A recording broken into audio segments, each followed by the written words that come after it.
올림픽 직후 난리가 났습니다. 폐막 후 각국 선수들은 물론이고 코칭 스태프까지 모두 자리를 비웠는데 그들이 일제히 향한 곳이 바로 한국입니다. 시작 전 구독과 좋아요 꾹 눌러주세요. 안녕하세요. 저는 나일라 윈슬로우입니다. 미국 동계올림픽 대표팀에서 재활 코치로 활동하고 있어요. 어려운 과정을 거쳐 대표팀 코치로 선발되었죠. 이번이 제 첫 올림픽 동행이라 설레는 마음을 감출 수 없었습니다. 그동안 크고 작은 대회에서 선수들을 지원해왔지만 올림픽이라는 무대는 그 의미가 남다르죠. 세계 최고의 선수들이 한자리에 모이는 곳, 그들의 노력과 땀이 결실을 맺는 자리에서 직접 그들을 돕게 되었다는 것이 실감나지 않을 정도였습니다. 게다가 올림픽이 열리는 곳이 하얼빈이라는 소식을 들었을 때 더욱 기대감이 커졌어요. 하얼빈은 겨울이 아름다운 도시로 유명하고 중국에서도 겨울 스포츠에 힘을 쏟는 지역이라고 알고 있었죠. 제가 더 기대된 이유는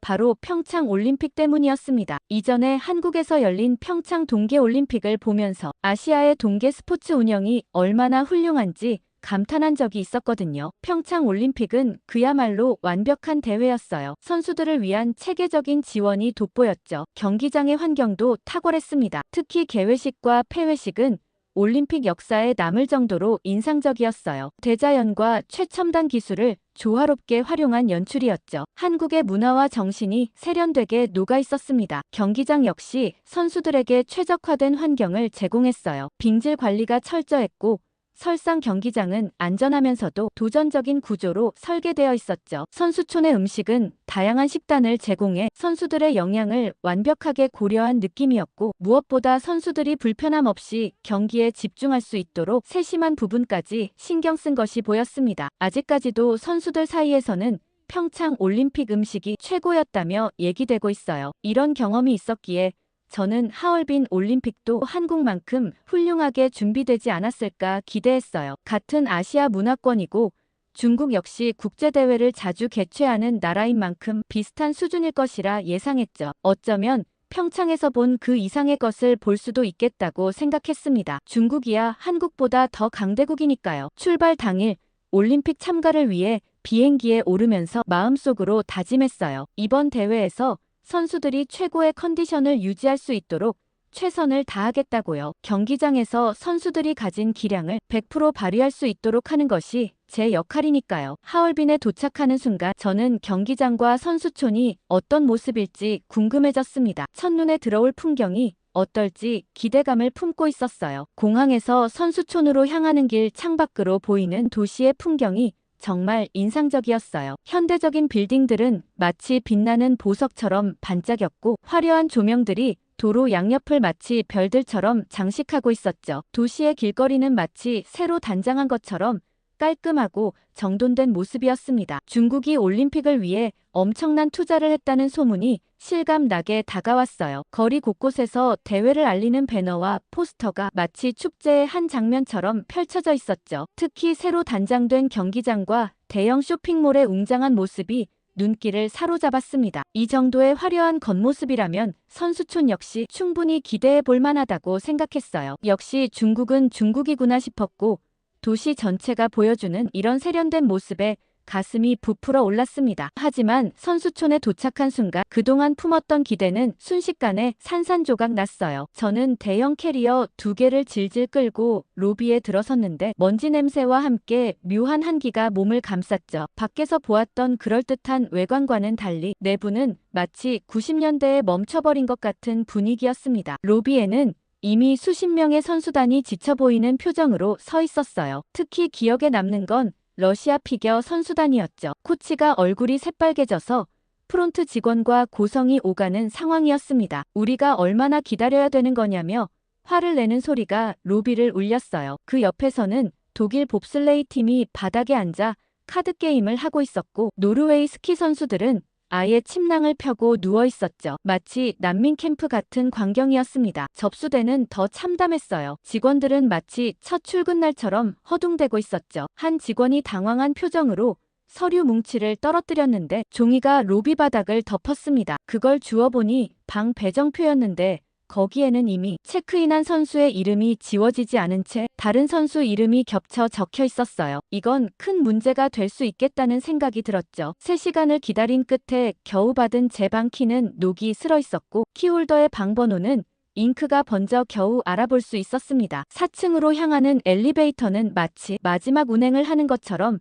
불길한 소리를 냈어요. 올라가는 중에 2번이나 멈칫거렸고 그때마다 함께 탄 일본 선수들이 작게 비명을 질렀죠. 복도는 마치 호러 영화의 한 장면 같았습니다. 형광등 하나가 간질병 환자처럼 깜빡거렸고 카펫에는 알 수 없는 얼룩들이 가득했어요. 저 멀리서는 누군가가 이게 말이 되냐고 외치는 소리가 들렸죠. 제 방인 417호에 도착했을 때 첫 번째 시련이 시작됐어요. 문 손잡이는 마치 고장난 장난감처럼 흐물거렸고 키를 꽂아도 돌아가지 않았죠. 옆방의 호주 선수가 지나가다 도와줬는데 그는 이미 요령이 생긴 듯 했습니다. 문을 살짝 들어올리면서 돌리는데 동시에 어깨로 밀어야 한다고 했죠. 어제 프론트에서 배운 기술이라며 씩 웃더라고요. 3번의 시도 끝에 겨우 문이 열렸죠. 황당하기 짝이 없었습니다. 방 안으로 들어서는 순간 곰팡이와 퀴퀴한 냄새가 코를 강타했어요. 방 안은 마치 오래된 창고 같았죠. 창가로 다가가 보니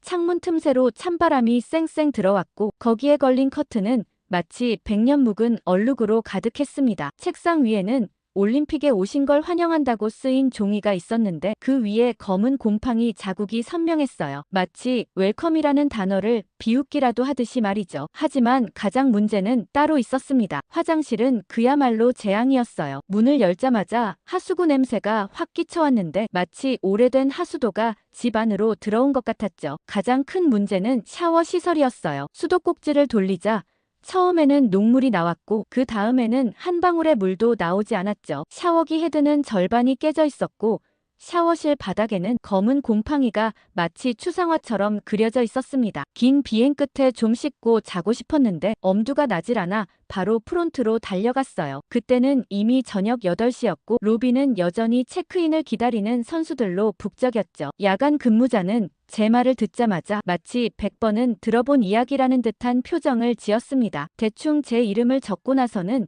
형식적으로 빨리 해결해드리겠다고 얘기했죠. 그 순간 옆에서 기다리던 스위스 선수가 웃으며 말했습니다. 자기도 어제 접수했는데 아직도 그대로라며 옆 호텔에서 씻고 왔다고 하더라고요. 저희 팀 선수들 먼저 긴급하게 근처 호텔을 섭외해서 체크인을 시켰어요. 다른 나라 선수단들도 비슷한 상황이라 근처 숙소 구하기가 하늘의 별 따기였죠. 하는 수 없이 코칭 스태프는 여기서 머물러야 했습니다. 결국 그날 밤 저는 제가 챙겨온 물티슈로 간단히 씻는 것으로 만족해야 했어요. 그제서야 저는 다른 선수들이 왜 저녁마다 캐리어를 들고 선수촌을 빠져나가는지 이해할 수 있었습니다. 온 지 채 하루가 되지 않아 잔뜩 실망하고 말았죠. 이게 최악이라고 생각했지만 이보다 더한 일이 또 있었습니다. 바로 인터넷이었죠.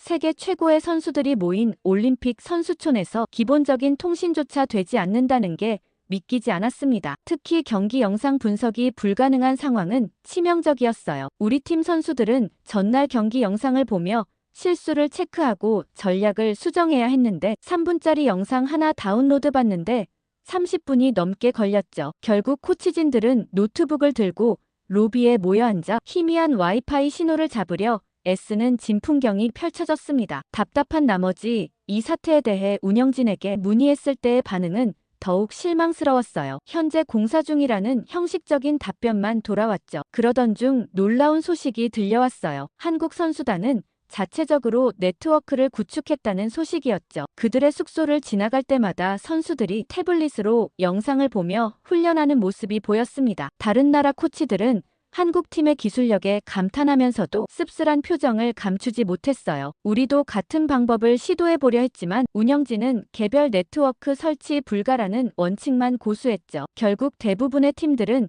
계속해서 통신 장애에 시달려야 했습니다. 그렇게 열악한 상황에서 올림픽을 준비할 수밖에 없었죠. 선수들은 최대한 마인드 컨트롤을 하며 경기에 집중하기 위해 노력했습니다. 그날도 경기장에서 하루 종일 선수들과 함께 훈련했고 자연스레 허기가 찾아왔어요. 코치로서 선수들의 몸 상태를 체크하고 훈련 과정을 지켜보며 시간을 보내다 보면 어느새 점심시간이 훌쩍 지나 있었죠. 특히 경기가 있던 날은 더욱 바빴습니다. 새벽부터 경기장에 나와 있었는데 아침을 거르고 나온 게 실수였어요. 다행히 잠깐의 휴식 시간이 생겨 경기장 구내식당으로 향했죠. 하지만 그곳에서 마주한 광경은 충격적이었습니다. 기름이 둥둥 떠다니는 음식들에 고추기름이 가득 끼어져 있는 튀김 요리, 알 수 없는 향신료가 가득한 볶음밥까지 모두 선수들의 컨디션 관리에는 전혀 맞지 않는 메뉴들 뿐이었어요. 게다가 대부분의 음식에서 낯선 향신료 냄새가 강하게 났죠. 평소 같았으면 도전해볼 만도 했지만 곧 있을 선수들의 훈련을 지도해야 하는 상황에서는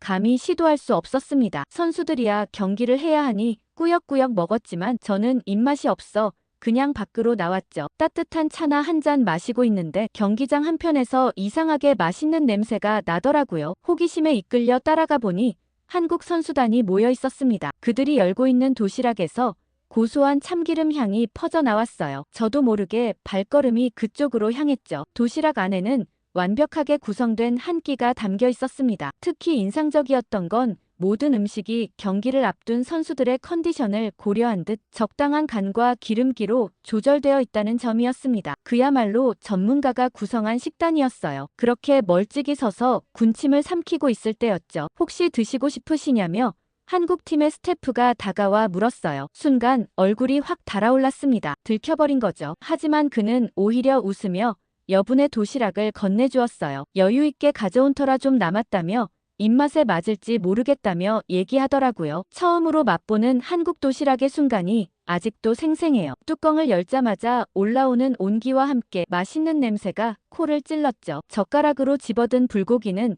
부드럽게 입안에서 녹았고 채소 반찬까지 정말 건강한 식단이었습니다. 일주일 넘게 기름진 중식에 시달렸던 터라 이런 깔끔한 한 끼는 그야말로 구세주 같았죠. 제가 이 소식을 저희 팀 스태프에게 전했더니 저희 팀 스태프는 모두 눈이 번쩍였습니다. 그러면서 한국 선수단과 친해지기 위해 노력하기 시작했죠. 훈련장에서 마주치면 열심히 인사도 하고 가끔은 간단한 한국어도 써보려고 했죠. 안녕하세요.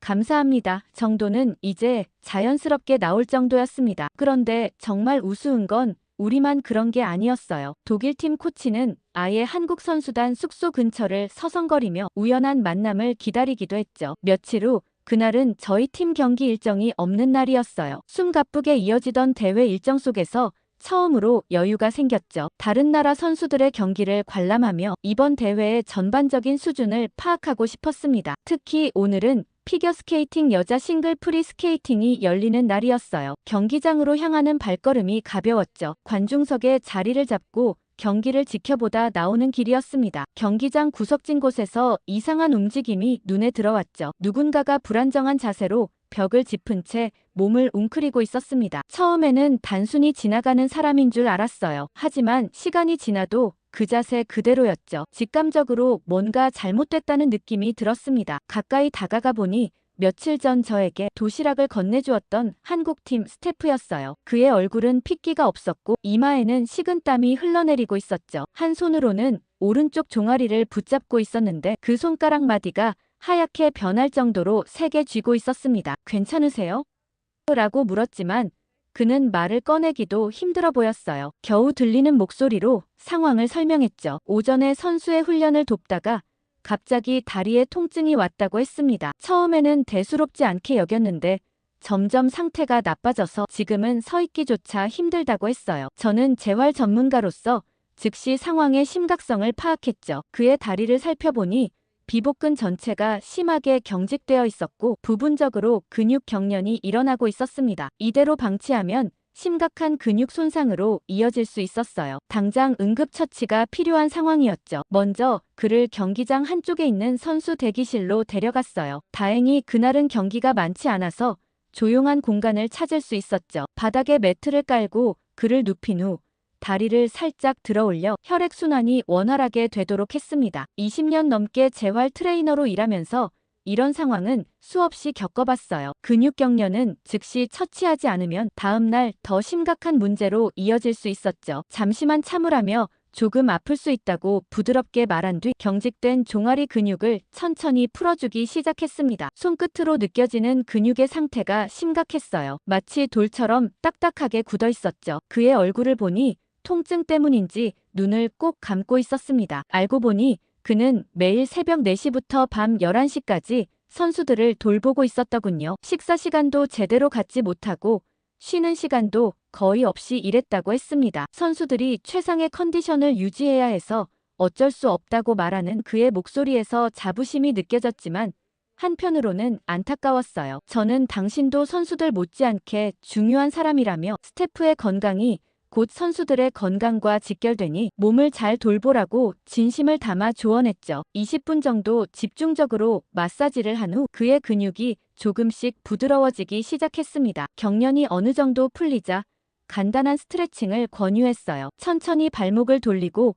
종아리를 늘리는 동작을 반복했죠. 특히 가자미근을 풀어주는 스트레칭에 집중했습니다. 그는 이제 조금씩 움직임이 편해진다며 고맙다고 했습니다. 그제서야 그가 한결 나아진 표정으로 제 얼굴을 바라보는데 이제야 제가 누군지 알아차리는 듯 했어요. 그때 도시락을 받아간 사람이라는 걸 기억하더라고요. 그러면서 재활 코치였냐며 덕분에 살았다고 했어요. 그런데 여전히 제대로 걷기는 어려워 보였습니다. 그는 괜찮다고 했지만 몸을 제대로 가누지 못하고 절뚝이는 그를 혼자 보낼 수는 없었어요. 그래서 그를 부축한 채 한국 선수촌까지 데려다 주기로 했죠. 여자 혼자 몸으로 남자를 부축하고 가는 것은 쉽지 않았습니다. 하지만 다행히 그는 점차 안정을 되찾았고 이동하는 동안 조금씩 숨을 고를 수 있었어요. 한국 선수촌 입구에 도착했을 때 그는 고마운 마음을 전하며 자신이 어떻게 은혜를 갚아야 할지 모르겠다고 했어요. 그 말을 듣자마자 번뜩하고 떠오르는 게 한 가지 있었습니다. 저는 혹시나 하고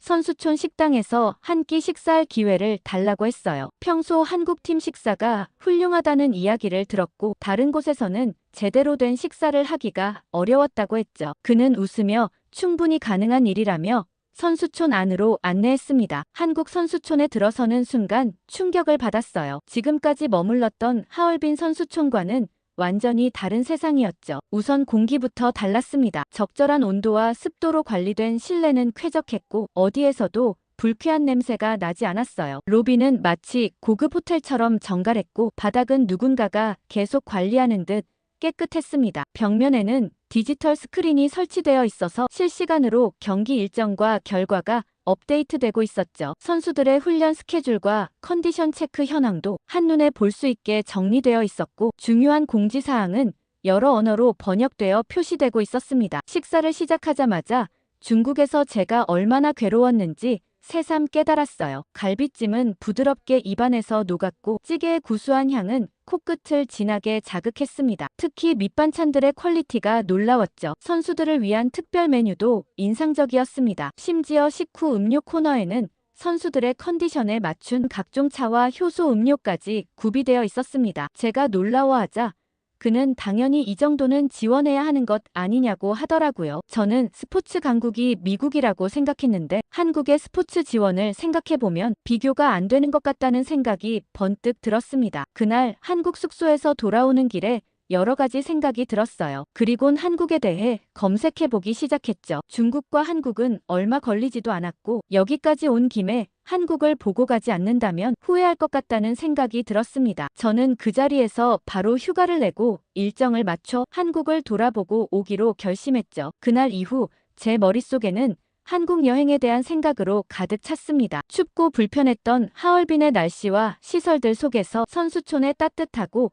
안락했던 순간들이 더욱 그리워졌어요. 무엇보다도 선수촌에서 먹었던 한식의 맛이 너무 인상적이었죠. 그러다 보니 경기 일정이 빨리 끝나기만을 기다렸습니다. 매일 밤 숙소에 돌아와서는 한국 여행 정보를 찾아보며 설렘을 키웠어요. 마지막 경기까지 끝내고 나면 곧바로 짐을 싸서 떠날 계획을 세웠죠. 올림픽이 끝난 뒤에는 모든 피로를 잊고 제대로 된 여행을 하고 싶었어요. 선수들을 지원하는 일이 보람 있긴 했지만 이번 대회에서 중국 측의 문제로 여러 가지 불편함과 스트레스도 컸죠. 끊임없는 일정 조정과 예상치 못한 문제들을 해결하느라 몸과 마음이 지쳐 있었습니다. 이제는 나를 위한 시간을 가져야겠다는 생각이 들었어요. 그동안 미뤄두었던 나만의 휴식이 절실하게 필요했죠. 며칠 후 드디어 하얼빈에서의 모든 일정이 끝나고 짧은 휴가를 내어 한국으로 향하기로 했습니다. 설렘 가득한 마음으로 짐을 챙기고 공항으로 향했어요. 공항에 도착해 체크인을 마친 뒤 출국 대기 시간을 보내고 있었죠. 면세점을 구경하며 한국에서 필요할 물건들을 살펴보기도 했습니다. 그런데 이상하게도 출국장을 둘러보니 낯익은 얼굴들이 많았어요. 선수촌에서 자주 마주쳤던 각국의 코칭 스태프, 관계자들이 하나둘씩 보였죠. 그들도 같은 비행기를 타고 한국으로 가고 있었습니다. 얼굴을 마주칠 때마다 반갑게 인사를 나누며 서로의 여행 계획에 대해 이야기를 나눴어요. 알고 보니 저뿐만이 아니라 많은 사람들이 한국 여행을 계획하고 있었습니다. 한국이 가깝기도 했겠지만 선수촌에서 한국 팀에 대한 소문을 듣거나 직접 경험해본 사람들일 거라 생각했죠. 한국에 직접 가서 더 많은 것을 보고 느끼고 싶어진 사람들이 꽤 많았던 거예요. 어떤 이들은 한국의 음식 문화에 매료되어 현지 맛집 탐방을 계획했고, 또 다른 이들은 한국의 쇼핑과 관광지를 둘러보고 싶어 했죠. 어떤 사람들은 짧은 휴식을 위해, 어떤 사람들은 단순한 호기심으로 한국을 찾기로 했습니다. 하얼빈에서 힘든 시간을 보냈던 만큼 이제는 좋은 환경에서 편하게 여행하고 싶다는 공통된 생각이 있었던 것 같아요. 우리 모두 새로운 경험에 대한 기대감으로 가득 차 있었죠. 저는 문득 비행기 탑승 전에 이전에 도움을 주었던 한국팀 스태프에게 연락을 보냈습니다. 메시지를 쓰면서 선수촌에서의 추억들이 하나둘 떠올랐어요. 한국에 가는 길인데 혹시 시간이 맞으면 만나자는 내용이었죠. 한 번쯤은 한국에서 다시 만나 이야기를 나누고 싶었습니다. 하얼빈에서 그가 건넨 도시락이 떠올랐고, 그를 부축해서 한국 선수촌까지 걸어갔던 기억도 났어요. 하지만 메시지를 보낸 후 한참이 지나도 답장은 오지 않았습니다. 바쁜 일정 때문인지 아니면 단순히 연락을 확인하지 못한 것인지 알 수 없었어요. 아마도 올림픽이 끝난 후 정리해야 할 일들이 많았을 거라고 생각했죠. 조금 아쉬운 마음이 들었지만 어쩔 수 없었죠. 비행기 안에서 창밖을 바라보며 한국에서 무엇을 할지 생각해봤습니다. 이미 몇 군데 가보고 싶은 장소들을 메모해두었고, 꼭 먹어보고 싶은 음식 리스트도 준비해두었어요. 선수촌에서 먹었던 음식들을 다시 맛보고 싶었고, 한국의 거리를 걸으며 일상을 느껴보고 싶었죠. 북적이는 시장도 가보고 싶었고, 한강변도 걸어보고 싶었습니다. 한국 문화에 대해 많이 알고 있다고 생각했지만 직접 가보는 것은 또 다른 경험이 될 것 같았어요. 드라마나 영상으로만 보았던 장소들을 실제로 방문한다는 생각에 가슴이 두근거렸죠. 비행기가 이륙하는 순간 본격적인 한국 여행이 시작되었음을 실감했습니다. 창밖으로 보이는 구름 사이로 떠오르는 햇살이 마치 새로운 모험의 시작을 알리는 것만 같았어요. 그런데 이내 피로가 한꺼번에 밀려왔어요. 며칠 동안 쌓였던 긴장과 스트레스가 한순간에 풀리는 듯 했죠. 매일 아침 일찍 일어나 늦은 밤까지 이어지던 빡빡한 일정들이 주마등처럼 스쳐 지나갔습니다. 좌석을 찾아 착석하자마자 창가 쪽에 몸을 기댔어요. 그러나 이 평온한 순간은 오래가지 않았어요. 옆자리 승객이 갑자기 말을 걸어왔어요. 중년의 남성이었는데 다소 미안한 표정을 지으며 조심스럽게 다가왔죠. 자신이 가족과 함께 여행 중인데 혹시 자리를 바꿀 수 있겠냐는 요청이었어요. 뒷좌석에 앉아있는 어린 자녀들과 함께 앉고 싶다고 했습니다. 예상치 못한 부탁에 당황했어요. 솔직히 거절하고 싶은 마음이 컸어요. 창가 자리를 특별히 선택했던 터라 더욱 그랬죠. 갑자기 중국인들의 민폐 행동이 떠오르면서 불쑥 기분이 나빠지려 했습니다. 지금 생각해보면 평소엔 가볍게 생각했을 텐데 제가 그땐 예민했었나 봐요. 거절하자니 미안하고 수락하자니 내키지 않는 그런 난처한 순간이었습니다. 그때 한국인 승무원이 조용히 다가왔어요. 상황을 지켜보고 있었던 듯 적절한 타이밍에 나타났죠. 그녀는 부드러운 목소리로 상황을 설명했어요. 승객분의 가족이 몸이 불편한 상황이라고 들었습니다. 그래서 옆에 앉아 아이를 돌보고 싶어 하시는 것 같아요. 괜찮으시면 저희가 더 넓은 자리로 바꿔드려도 될까요? 라고 얘기했어요. 한국 승무원의 말투에는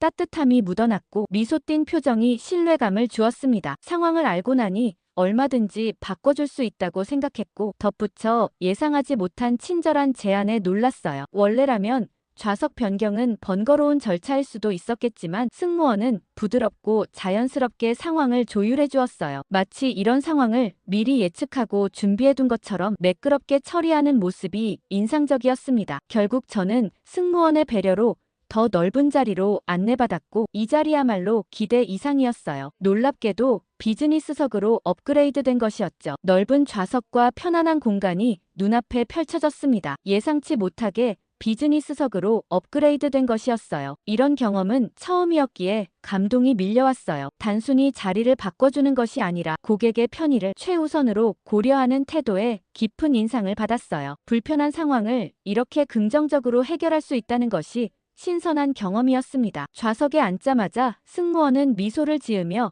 물과 따뜻한 수건을 건넸어요. 상쾌한 레몬 향이 은은하게 퍼지는 수건으로 얼굴을 닦으니 피로가 씻겨 나가는 듯했죠. 작은 서비스였지만 지친 몸과 마음이 한결 편안해지는 느낌이었어요. 이어서 기내 매거진과 담요도 가져다 주었는데 그 세심함이 감동적이었습니다. 피곤에 지쳐있던 터라 이 작은 배려가 더욱 따뜻하게 다가왔어요. 그러면서 한국은 정말 친절한 나라라는 생각이 들었어요. 올림픽 선수촌에서 만났던 한국 스태프들의 배려심도 떠올랐고 이런 문화가 단순한 예외가 아니라는 걸 깨닫게 되었어요. 그들의 서비스 정신은 진심에서 우러나오는 것 같았습니다. 비행기가 이륙하고 나서도 승무원들의 서비스는 계속해서 인상적이었어요. 정기적으로 돌아보며 불편한 점이 없는지 확인했고 작은 요청에도 즉시 응대했죠. 비즈니스석에 앉아있던 다른 승객들 역시 편안하게 대우받고 있었어요. 기내식도 정성스럽게 준비된 느낌이었고 작은 요청에도 신속하게 응대하는 모습이 놀라웠어요. 메뉴 선택부터 식사 시간까지 모든 것이 승객의 편의를 최우선으로 고려한 듯 했습니다. 피곤에 지쳐있던 몸과 마음이 점점 풀리면서 한국에 대한 기대감도 한층 더 커졌어요. 이렇게 시작된 여행이 좋은 징조로 느껴졌죠. 한국에 도착하자마자 호텔로 향했고 짐을 풀자마자 생각난 곳이 있었습니다. 바로 한강이었어요. 수많은 한국 브이로그를 보면서 가장 궁금했던 장소였어요. 밤낮으로 활기가 넘치는 모습이 인상적이었죠. 늦은 밤인데도 한강을 걷는 사람들, 잔디밭에 앉아 시간을 보내는 모습이 유독 인상 깊었거든요. 브이로그에서 본 것처럼 텐트를 치고 피크닉을 즐기는 사람들, 자전거를 타는 사람들, 강변을 조깅하는 사람들의 모습이 궁금했습니다. 이런 분위기를 직접 경험해보고 싶었어요. 호텔 직원에게 물어보니 지하철로 쉽게 갈 수 있다고 해서 용기를 내어 나서기로 했죠. 한강에 도착하니 예상했던 것보다 훨씬 더 활기찼어요. 해가 저물어가는 시간이었는데도 공원은 생기로 가득했습니다. 시간이 꽤 늦었는데도 많은 사람들이 운동을 하거나 피크닉을 즐기고 있었어요. 강변의 조명이 물에 반사되어 반짝이는 모습이 마치 별들이 춤추는 것 같았죠. 그런데 여유롭게 강변을 걷다가 갑자기 오토바이들이 무리를 지어 지나가는 장면을 보았고 굉음과 함께 지나가는 모습에 순간 긴장했어요. 혹시 바이커 갱단인가 하는 생각이 들었어요. 미국에서는 이런 광경이 위험한 상황을 의미하곤 했거든요. 하지만 오토바이들이 하나같이 작은 배달 상자를 싣고 있었고 사람들이 그들을 반갑게 맞이하고 있더라고요. 저는 그제서야 상황을 이해하고 충격을 받았어요. 이런 곳까지 배달이 된다는 게 놀라웠습니다. 배달원들은 쉬지 않고 분주하게 움직이며 음식을 전달하고 있었어요. 때로는 잔디밭 깊숙한 곳까지, 때로는 자전거 도로 옆까지 정확하게 음식을 전달하는 모습이 신기했죠. 이게 가능하다는 것 자체가 놀라웠어요. 심지어 어둠 속에서도 정확한 위치를 찾아가는 모습이 감탄스러웠습니다. 나도 한번 시켜보고 싶다라는 생각이 들었지만 어떻게 주문해야 할지 몰라서 망설였어요. 한글로 된 앱을 사용해야 한다는 것도 부담스러웠죠. 그때 옆에서 피크닉을 즐기던 한국 커플이 저를 흥미롭게 쳐다보더니 제 생각을 알았는지 도움이 필요하냐고 묻더라고요. 외국인이 배달 음식을 신기해하는 모습이 재미있었나 봐요. 배달 앱을 사용하는 방법을 알려주면서 가장 인기 있는 메뉴까지 추천해줬어요. 심지어 영어로 위치를 설명하는 방법까지 친절하게 설명해 주었죠. 덕분에 주문을 마칠 수 있었어요. 한국 커플은 제가 음식을 받을 때까지 기다려주겠다고까지 했습니다. 얼마 지나지 않아 오토바이가 다시 나타났고 따끈한 치킨이 눈앞에 도착했어요. 배달원은 능숙하게 카드 결제를 도와주었고 심지어 즐거운 시간 보내세요라고 영어로 인사까지 해주었습니다. 저도 감사합니다라고 한국어로 얘기하고는 한국 커플에게도 고맙다고 얘기했어요. 벤치에 자리를 잡고 치킨 상자를 열자 고소한 냄새가 퍼졌어요. 한국 커플의 추천으로 한국의 대표적인 양념치킨과 후라이드 치킨을 반반으로 주문했는데 완벽했죠. 바삭한 튀김옷에 촉촉한 속살이 완벽한 조화를 이루고 있었어요. 양념치킨의 달콤하면서도 매콤한 향이 코끝을 자극했습니다. 한강에서 이런 음식을 배달받아 먹을 수 있다니 믿기지 않았어요. 이런 생활이 가능한 나라라면 평생 살고 싶다는 생각이 마구 들더라고요. 그렇게 치킨을 다 먹고 여유롭게 강변을 걷고 있는데 갑자기 휴대폰이 울렸습니다. 한국팀 스태프에게서 온 문자였죠. 메시지를 열자마자 가슴이 두근거렸습니다. 혹시 시간이 되면 만나자는 내용이었습니다. 답장이 없던 터라 포기하고 있었는데 예상치 못한 연락에 마음이 설렜어요. 게다가 제가 머무는 호텔 근처에서 저녁 식사를 하자고 제안해 주었죠. 저는 한국에서의 시간이 더욱 기대되기 시작했어요. 혹시나 이대로 좋은 관계로 유지되면 한국에서 살면 어쩌지 하는 말도 안 되는 상상까지 해봤습니다. 데이트하기 좋은 한국의 명소들을 추천해주면 너무 고마울 것 같습니다. 주인공에게 많은 의견 댓글 달아주세요. 이게 다 한국 경찰들 때문이잖아. 시민들이 온통 그 얘기뿐이니. 여기 파리의 한 경찰서에서 한국 경찰에 대해 이러쿵저러쿵 이야기하는 프랑스 경찰관들이 있습니다. 이번 올림픽 기간에 파견된 한국 경찰에 대한 얘기인 듯한데요. 올림픽 조직위원회 보안 담당자로부터 이와 관련한 메일이 도착해 소개해드리려고 합니다. 바로 들어보시죠. 안녕하세요. 저는 파리 올림픽 조직위원회의 보안 담당자 이자벨 모로입니다. 저는 요새 정말 한국 경찰들 때문에 민망해 죽겠어요. 여기에 대해선 할 말이 너무 많은데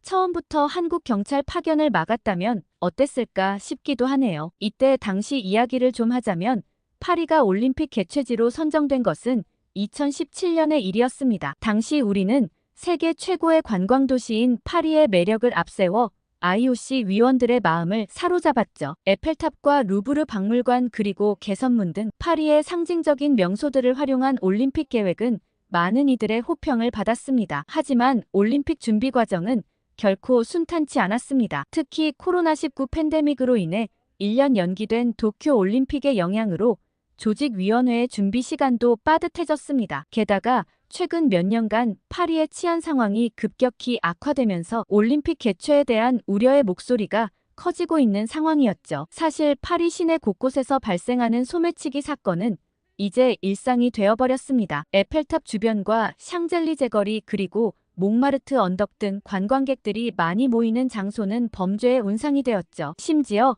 대중교통을 이용하는 것조차 위험해졌습니다. 지하철과 버스 안에서 발생하는 절도 사건이 끊이지 않고 있으니까요. 그런데 설상가상으로 최근에는 강도와 폭력 사건도 점점 증가하고 있었어요. 여기서 문제는 특히 관광객을 대상으로 한 범죄가 급증하고 있다는 점이었죠. 파리 내에서 일어나는 일이라면 프랑스에서 어떻게 해결하면 되는데 이런 문제들은 외교 문제로 번질 수 있으니까요. 이런 상황에서 전 세계의 이목이 집중되는 올림픽을 어떻게 안전하게 치를 수 있을지 보안 담당자로서 솔직히 막막한 심정이었어요. 그런데 저는 이보다 더 최악은 없을 거라 생각했거든요. 그런데 있더라고요. 바로 테러의 위협이었어요. 혹시 2015년 겨울 파리에서 있었던 일을 기억하시는 분이 계실까요? 제게 2015년 11월 13일인 그날의 기억은 아직도 생생합니다. 평화로운 금요일 저녁 시간 갑작스럽게 들려온 총성은 우리의 일상을 순식간에 공포로 뒤바꿔 놓았습니다. 카페에서 동료들과 저녁을 즐기고 있던 저는 처음에 그 소리가 무슨 소리인지 알지 못했어요. 하지만 곧이어 들려온 비명소리와 거리로 뛰쳐나오는 사람들의 모습을 보고 상황의 심각성을 깨닫고는 근처 상점의 지하실에 숨어 있었습니다. 거기엔 저희 말고도 두려움에 가득 찬 사람들이 몇 명 더 있었습니다. 저희는 아무 소리도 내지 못하고 숨죽여 상황이 지나가기만을 기다렸어요. 휴대폰을 통해 접한 뉴스는 충격적이었습니다. IS가 파리 여러 곳을 동시에 공격했고 130명 이상의 무고한 시민들이 목숨을 잃었다는 소식이었습니다. 뉴스를 접한 저희 모두는 겁에 질렸고 130명 중 내가 포함될 수도 있었다는 생각에 슬픔과 안도의 눈물이 흘렀습니다. 그날 이후 한동안 저는 테러의 트라우마로 작은 소리에도 깜짝깜짝 놀라곤 했어요. 그렇지만 이 사건 이후 보안 전문가로서 저의 역할은 더욱 중요해졌습니다. 경찰과 군대의 순찰을 강화하고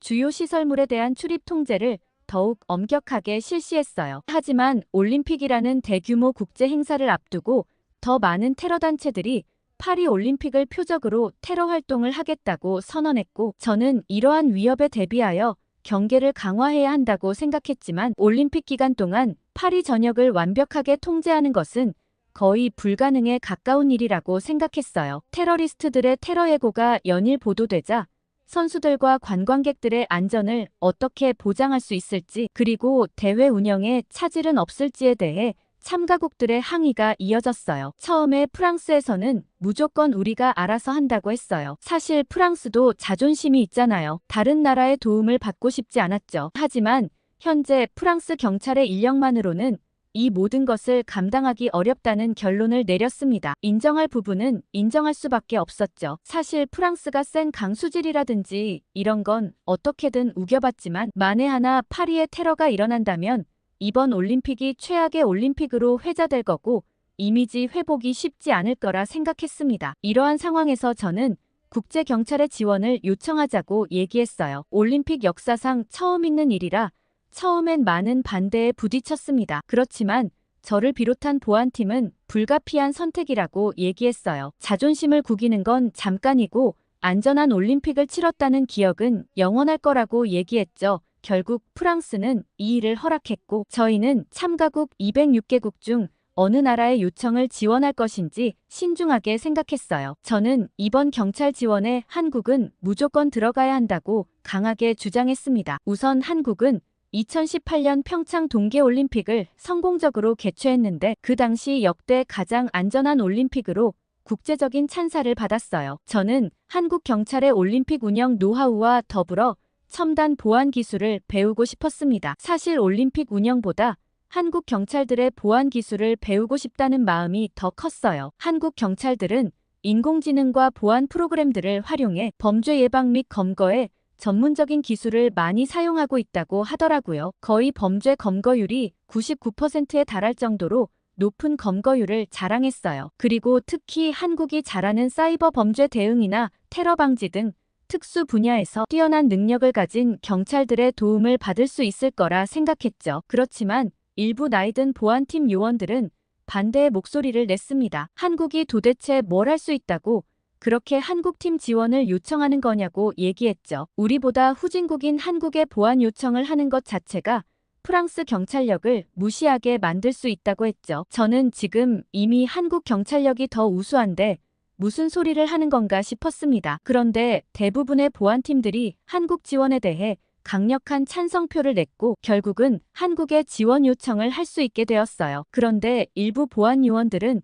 끝까지 언어와 문화 차이가 있을 거다. 그리고 지휘체계에 혼선이 일어날 거라며 비판만 늘어놓았죠. 저는 두고 보시라고 당당하게 얘기했습니다. 일단 한국 경찰들이 오면 납득하실 수 있을 거라 얘기했죠. 저는 혹시나 한국에서 받아들이지 않아서 보내주지 않으면 어쩌나 그게 더 걱정이었죠. 그렇게 프랑스 정부는 올림픽에 참가하는 206개국 중 44개국에 공식적으로 경찰 병력 지원을 요청했고, 다행히 한국 정부는 우리의 요청을 받아들여 31명의 정예 경찰관을 파견하기로 했습니다. 이 소식을 듣고 저는 얼마나 기뻤는지 몰라요. 하루빨리 한국 경찰들이 도착하면 좋겠다는 생각을 했습니다. 그렇게 파리 올림픽을 앞두고 한국 경찰 지원단이 도착했고, 도착하자마자 저는 깜짝 놀라고 말았어요. 긴 비행에 피로할 만도 한데 일단 사전 조사를 하면 좋겠다며 모두 일사불란하게 움직였거든요. 오기 전부터 저희에게 현장 지원에 대한 이야기를 듣고 팀을 모두 나눠왔습니다. 파리의 지리와 주요 관광지 그리고 올림픽 경기장에 대해 사전 답사를 마치고 저희와 진행한 첫 번째 회의에서 저는 깜짝 놀라고 말았어요. 최신 CCTV 분석 기술과 AI 기반 범죄 예측 시스템을 도입하여 효율적으로 치안 유지를 하면 좋겠다고 제안했죠. 저희 측에선 거절할 이유가 하나도 없었습니다. 한국 경찰팀의 프로그래머가 저희 컴퓨터에 관련 프로그램을 깔고 난 뒤 저는 실시간으로 데이터 분석이 되는 장면을 보고 놀랄 수밖에 없었어요. 한국 경찰 협력에 대해 의구심을 가지던 사람들도 놀란 듯한 눈빛을 보였다는 걸 알 수 있었습니다. 그러던 어느 날 저는 파리 경찰관 한 명과 현장을 둘러보고 있다 깜짝 놀랄 만한 장면을 목격했어요. 아마 그날을 계기로 파리 경찰관들의 생각도 180도 바뀌었던 것 같아요. 한국 경찰은 도착했지만 이제 막 활동을 시작했고, 그 전부터 올림픽과 맞물려 밀려드는 소매치기 접수에 신경이 곤두서 있었어요. 그때 눈에 띄는 3명의 동양인이 보였습니다. 그들은 관광객처럼 보였지만 뭔가 달랐습니다. 처음에는 그들도 소매치기 일당이 아닐까 의심했어요. 제 옆에 있는 파리 경찰린도 그들을 주시하고 있더라고요. 저 아시아인들이 뭔가 수상해 보인다며 소매치기 일당이 아닐까 의심된다고 했죠. 그렇지만 섣불리 행동할 수 없었기 때문에 지켜보기로 했고, 그들의 행동을 자세히 관찰할수록 단순한 관광객이나 범죄자가 아니라는 걸 깨달았습니다. 그들의 눈빛은 주변을 예리하게 살피고 있었고 움직임은 조금 더 민첩해 보였습니다. 그 순간 저는 머릿속으로 번뜩 한 얼굴이 떠올랐어요. 그중 한 명의 얼굴이 한국에서 파견된 경찰관의 얼굴과 겹쳐 보였던 거죠. 사복을 입고 현장을 둘러보는 중이라 저희가 못 알아봤던 거였어요. 저는 한국 경찰들을 몰래 지켜보기로 했습니다. 한국 경찰관들은 마치 실제 관광객인 것처럼 자연스럽게 행동하면서도 주변의 모든 상황을 놓치지 않고 관찰하고 있었습니다. 한국 경찰들은 그림자 추적 기법을 활용하여 소매치기 검거를 하겠다고 얘기했는데 그 기법이 실제로 어떻게 작동하는지 볼 수 있는 기회였습니다. 약 20분쯤 지났을까요? 한국 경찰관 중 한 명이 미세하게 고개를 돌려 동료들에게 신호를 보냈습니다. 저는 그들의 시선을 따라 주변을 살폈고 곧 수상한 3명의 남성을 발견할 수 있었습니다. 그들은 관광객들 사이를 자연스럽게 돌아다니고 있었지만 뭔가 의도적인 움직임이 느껴졌습니다. 한국 경찰관들은 마치 서로 모르는 사람인 것처럼 행동하면서도 조금씩 수상한 남성들에게 접근해 갔습니다. 그 움직임이 너무나 자연스러워서 제가 의식하지 못했다면 절대 눈치채지 못했을 거라 생각했어요. 옆에 있던 파리 경찰관이었던 린도 한국 경찰들의 움직임에 감탄했습니다. 갑자기 그때였어요. 일순간 상황이 긴박해졌습니다. 수상한 남성 중 한 명이 한 여성 관광객의 가방에 손을 뻗었고 그 순간 마치 영화의 한 장면처럼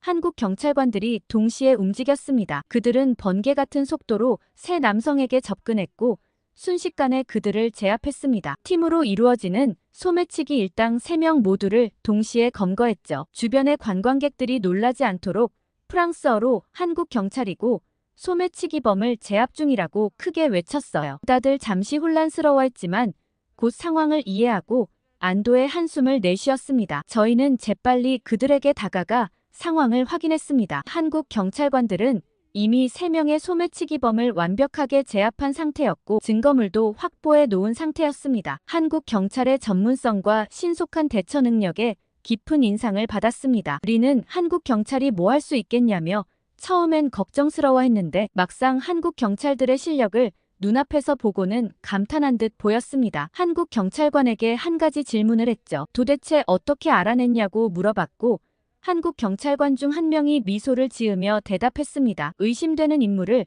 먼 거리에서 은밀히 관찰하며 증거를 수집하는 방식을 사용했고 이 방법을 쓰면 범죄자들이 범행을 저지르는 순간을 포착할 수 있다고 설명해 주었어요. 그런데 린은 한국 경찰들의 모습에 소름 돋는 점이 한 가지 있다고 했습니다. 한국 경찰들은 단순히 범인을 잡는 걸 넘어서 증거를 확실하게 확보하여 법적 처벌까지 가능하도록 검거 전 준비를 다 해두는 것 같다고 했어요. 저는 한국 경찰들을 이번 협력 요청국에 포함해야 된다고 주장했던 저를 칭찬해주고 싶었습니다. 시작부터 이렇게 배울 점이 많다니 감동스러웠죠. 물론 파리 경찰들이 한국 경찰들의 노하우를 배우긴 했지만 한국 경찰의 노련함을 따라가는 건 쉽지 않았어요. 시간이 좀 필요했죠. 아무튼 이렇게 한국 경찰이 활약하고 난 후부터 정말 재미있는 일이 생겼습니다. 소매치기들이 자기들의 커뮤니티에 한국 경찰관이 어느 장소에 떴다 하면 눈에 띄게 그곳의 치안이 좋아졌어요. 아예 얼씬도 하지 않았던 거죠. 그래서 이를 역이용해서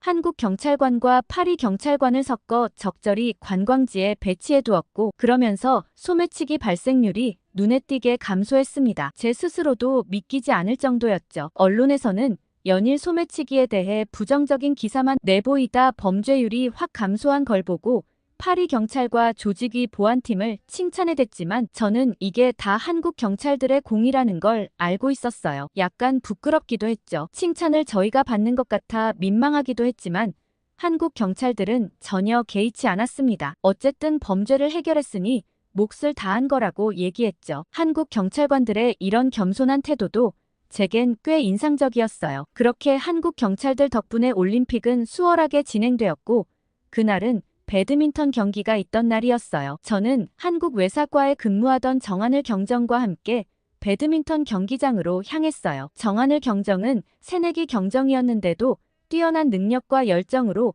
한국에서도 주목받는 인재라고 하더라고요. 프랑스어도 잘하는 능력자라 소통에도 전혀 불편함이 없었습니다. 정하늘 경정은 오늘 배드민턴 결승 경기를 보게 되어 너무 긴장된다고 얘기했어요. 어제 밤부터 잠을 못 잤다고 하더라고요. 그 이유를 물어봤는데 깜짝 놀랐어요. 저는 정하늘 경정의 이야기를 듣고 마치 한 편의 영화를 보는 듯한 느낌이 들었어요. 정하늘 경정은 오늘 경기하는 안세영 선수에 대한 이야기를 해주었거든요. 저는 은메달을 이미 확보한 안세영 선수에게 그런 엄청난 이야기가 숨겨져 있을 거라곤 생각도 하지 못했어요. 인간적으로 너무 멋지고 하늘 경정의 이야기를 들으면서 소름이 끼쳤죠. 안세영 선수는 2018년 자카르타 아시안게임 때 중국의 천이페이라는 선수를 만나 예선도 탈락했다고 해요. 그러고 도쿄올림픽 8강전에서 또 같은 선수에게 져서 메달권에도 못 들었다고 했죠. 솔직히 그 정도라면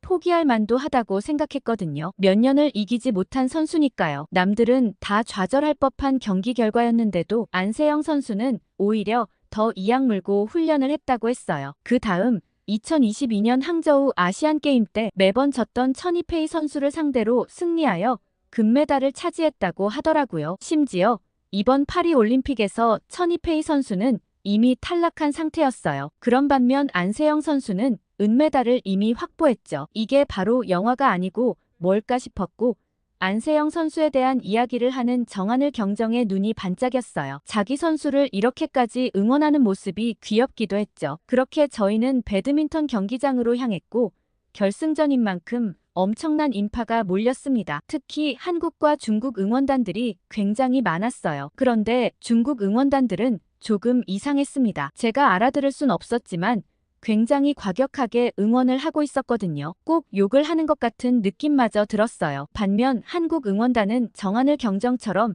모두 두 손을 꼭 부여잡고 안세영 선수에게 기를 보내는 것처럼 간절한 눈빛이었죠. 그런데 저는 걸어 나오는 안세영 선수를 보고 깜짝 놀랐습니다. 안세영 선수의 무릎에는 테이프가 가득했거든요. 하늘 경정에게 궁금해서 물어보니 안세영 선수 무릎이 좋지 않은데 테이프 없이는 방향 전환도 불가능한 수준이라고 했습니다. 아니 저 무릎으로 은메달까지 확보했다는 게 저는 믿기지 않았어요. 조금만 다쳐도 아파서 아무것도 못하는 보통 사람들과는 정신력 자체가 다르구나 싶었죠. 경기 초반 1세트의 동점 상황에서 안세영 선수의 절묘한 드롭샷이 상대 허빙자오 선수의 허를 찔렀고 그 기세로 연속 5득점을 이어나갔고 승리의 기운이 안세영 선수 쪽으로 기울었어요. 사실 경기는 압도적인 실력으로 안세영 선수의 승리가 거의 확실시 되는 것 같았습니다. 그 경기에 대해 중국팀은 중간 비디오 판독 결과가 잘못된 거 아니냐고 비판했고 계속 불만스러운 얼굴이 가득했어요. 그리고 마지막 1점만을 남겨두고 허빙자오의 샷이 라인을 넘어가면서 안세영 선수의 금메달이 확정된 순간 정하늘 경정의 눈에서도 눈물이 흐르더라고요. 7년 동안의 기다림을 마치 함께 해온 것 같았어요. 그런데 그때였습니다. 갑자기 오른쪽에서 소란스러운 소리가 들렸어요. 처음에는 단순한 응원 소리인 줄 알았지만 곧 뭔가 심각한 일이 벌어졌다는 것을 깨달았고 정하늘 경정은 이미 뛰어가고 있었어요. 소리가 나는 쪽으로 도착하자마자 충격적인 광경이 펼쳐졌습니다. 50대로 보이는 한 남성이 의자 사이로 쓰러져 있었고 주변 사람들이 당황한 표정으로 서 있었습니다. 정하늘 경정은 이미 응급조치를 시도하려고 하고 있더라고요. 정말 빛의 속도로 빠르게 움직였어요. 정하늘 경장의 상황 판단력은 가히 놀라운 수준이었죠. 정 경장은 주변 사람들에게 뒤로 물러서라고 외치며 공간을 확보했습니다. 모두 뒤로 물러서 주세요. 응급 상황입니다.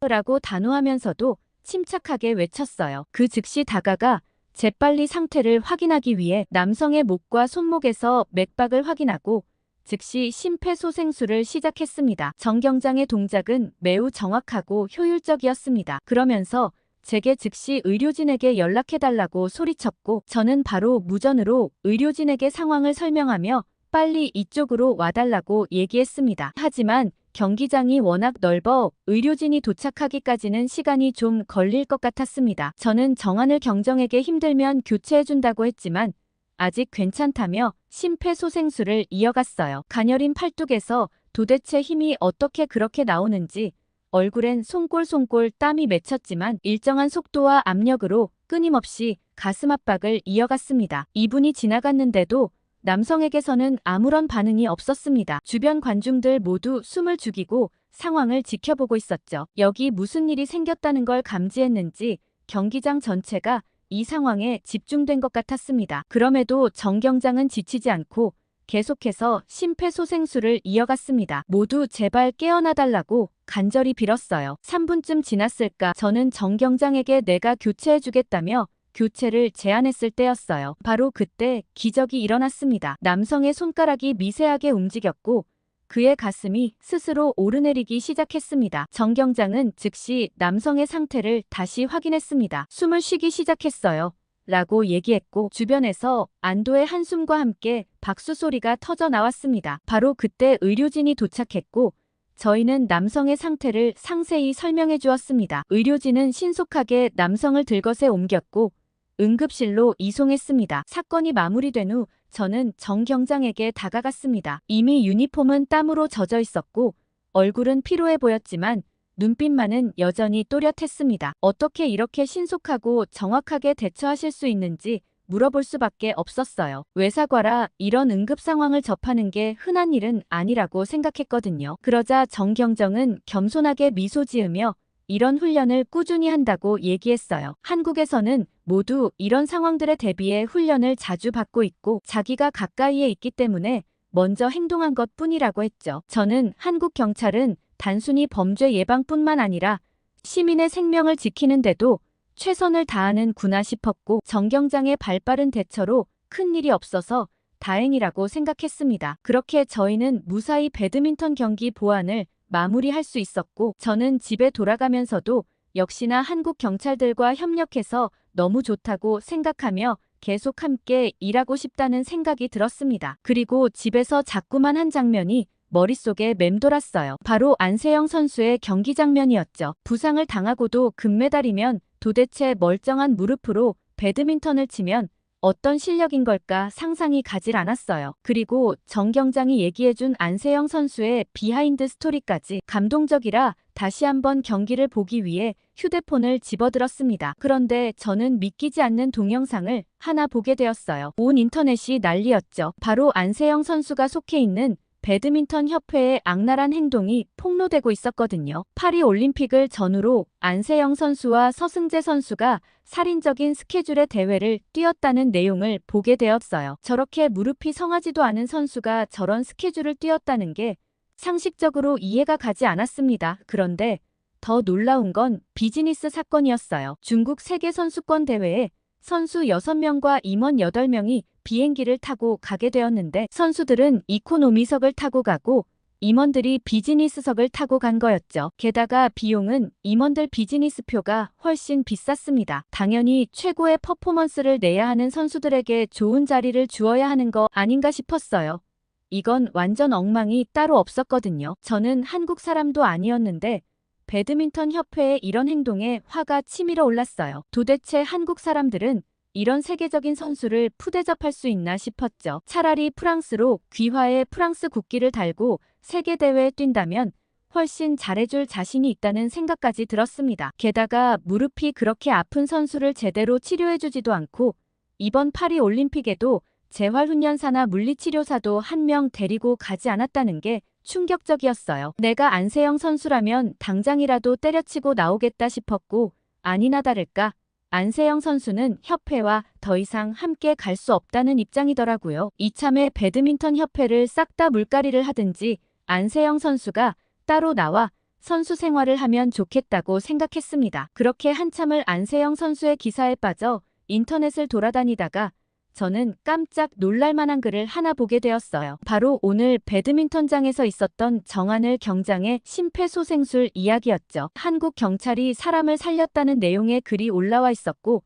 오늘 그 모습을 직접 옆에서 목격한 어느 관람객이 쓴 글인 것 같았어요. 글쓴이는 정경관의 열정적인 모습에 굉장히 감동한 것 같았고 댓글에는 연일 한국 경찰관에 대한 칭찬이 이어졌어요. 심지어 요즘 소매치기가 없는 것도 전부 다 한국 경찰 때문이라는 글까지 달렸고 파리 경찰의 한심한 행태를 비판하는 글도 있었습니다. 한국 경찰 온 지 며칠 만에 파리의 소매치기 범죄율이 이렇게 줄어들었는데 그동안 파리 경찰들은 뭐 했냐는 내용이었죠. 그 내용에 있어 저도 찬성할 수밖에 없었습니다. 이번 한국 경찰관들이 파견되면서 한국 경찰의 우수한 범죄 검거 능력과 희생정신 그리고 최첨단 시스템을 접할 수 있었어요. 프랑스 시민들과 마찬가지로 저도 한국 경찰관이 돌아가지 않고 계속 프랑스에 남아서 기술을 협력해주면 좋겠다는 생각을 하게 되었죠. 그리고 그들의 모습을 보면서 한국이라는 나라에 궁금증이 생기게 되었고 한번 가보면 어떨까 하고 생각해보게 되었어요. 언젠가 한국 여행에 가게 되면 또 사연을 보내볼게요. 오늘 이자벨 씨의 사연 어떻게 들으셨어요? 한국 경찰과 관련한 기억에 남는 일이 있으시다면 댓글 많이 달아주세요. 구독과 좋아요 꾹 눌러주셨을 거라 생각하고 더 좋은 사연으로 돌아오겠습니다. 사연 제작소 감동필름이었습니다.